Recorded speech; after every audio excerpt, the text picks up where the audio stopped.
Ketimpangan ekonomi yang terus meningkat menjadi permasalahan penting yang memengaruhi pertumbuhan ekonomi nasional. Kini Indonesia menempati peringkat keempat di dunia dalam hal ketimpangan ekonomi. Ketimpangan ekonomi adalah salah satu dari 4 masalah ekonomi nasional yang dikemukakan 100 ekonom yang berdiskusi dengan Presiden Joko Widodo pada Sarasehan yang diselenggarakan Desember 2016 lalu. Hasil dari pertemuan itu dirangkum dalam buku berjudul Menuju Ketangguhan Ekonomi, Sumbang Saran 100 Ekonom Indonesia yang diluncurkan di Main Hall Bursa Efek Indonesia, Jakarta. Ketimpangan ekonomi diantaranya disebabkan pengembangan kualitas sumber daya manusia yang tidak merata pada ranking Indeks Pembangunan Manusia atau IPM Indonesia yang menempati ranking 113, berada jauh di bawah Malaysia dan Turki. Untuk memperbaiki kesiapan itu adalah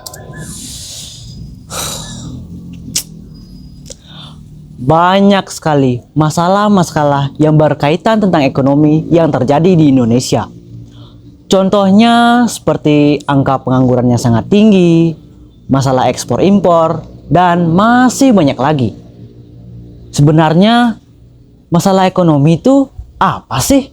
Dan bagaimana cara mengatasinya? Tonton video ini sampai habis.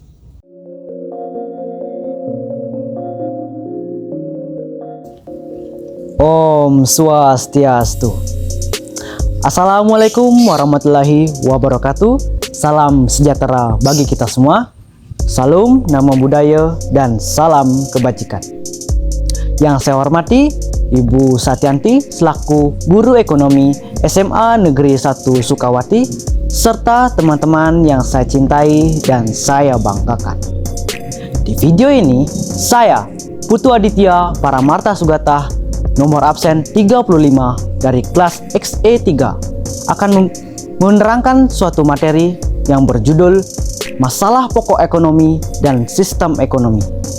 Jadi, masalah pokok ekonomi dan sistem ekonomi itu apa sih? Masalah pokok ekonomi. Masalah pokok ekonomi menjadi 2 bagian. Yang pertama, masalah pokok ekonomi klasik. Yang kedua, masalah pokok ekonomi modern. Baik, kita bahas yang pertama. Masalah pokok ekonomi klasik. Masalah pokok ekonomi klasik dibagi menjadi 3 bagian. Yang pertama, produksi. Produksi merupakan kegiatan mengolah barang mentah menjadi barang setengah jadi atau barang jadi. Nah, orang yang melakukan kegiatan ini disebut dengan produsen. Yang kedua, distribusi.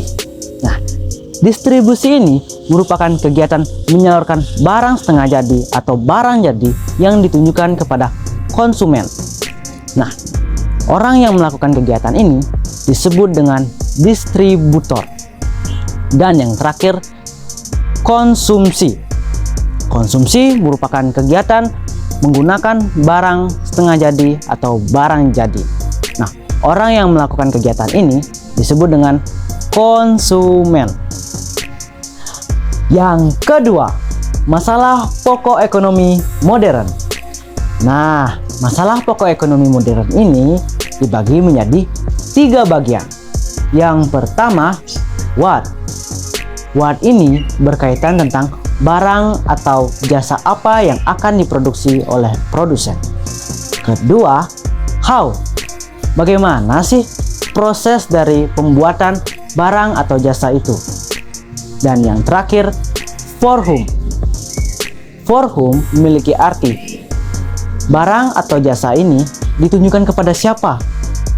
Nah, tadi kita sudah membahas tentang masalah pokok ekonomi. Nah, selanjutnya kita bakal membahas tentang sistem ekonomi. Nah, sistem ekonomi merupakan mekanisme ekonomi dalam menyelesaikan suatu permasalahan yang berkaitan tentang kegiatan ekonomi. Nah, sistem ekonomi ini dibagi menjadi 5 bagian. Yang pertama, sistem ekonomi tradisional.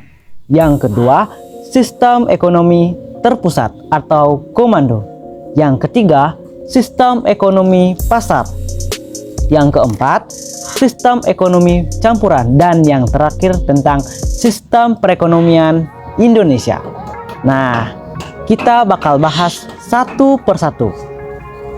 Yang pertama, sistem ekonomi tradisional. Sistem ekonomi tradisional merupakan sistem ekonomi dasar yang bergerak pada bidang pertanian dan berhubungan tentang alam. Yang kedua, sistem ekonomi terpusat. Pada sistem ini, peran pemerintah sangat dominan dalam mengatur kegiatan ekonomi. Seluruh kegiatan ekonomi direncanakan dan diatur oleh pemerintah pusat. Yang ketiga, sistem ekonomi pasar. Pada sistem ekonomi pasar, kegiatan ekonomi dilakukan oleh masyarakat dan swasta. Peran pemerintah hanya sebatas mengawasi dan melakukan kegiatan ekonomi yang berhubungan dengan penyelenggaraan negara. Yang keempat, sistem ekonomi campuran. Sistem ekonomi campuran melibatkan peran pemerintah dan swasta secara berimbang. Pemerintah dan swasta bekerja sama untuk menyelesaikan masalah ekonomi. Nah, yang terakhir, yang kelima, sistem perekonomian Indonesia. Di Indonesia, sistem perekonomiannya menganut tentang sistem ekonomi Pancasila. Sistem ekonomi Pancasila merupakan sistem yang memiliki makna terkandung demokrasi ekonomi. Nah, itu tadi pembahasan materi tentang masalah pokok ekonomi dan sistem ekonomi. Sekian video saya ini. Apabila ada kesalahan kata dan kesalahan pada video ini, saya mohon maaf. Sekian, terima kasih. Saya tutup video ini dengan Rame Santi. Om Santi Santi Santi Om. Wassalamualaikum warahmatullahi wabarakatuh. Generasi muda merdeka!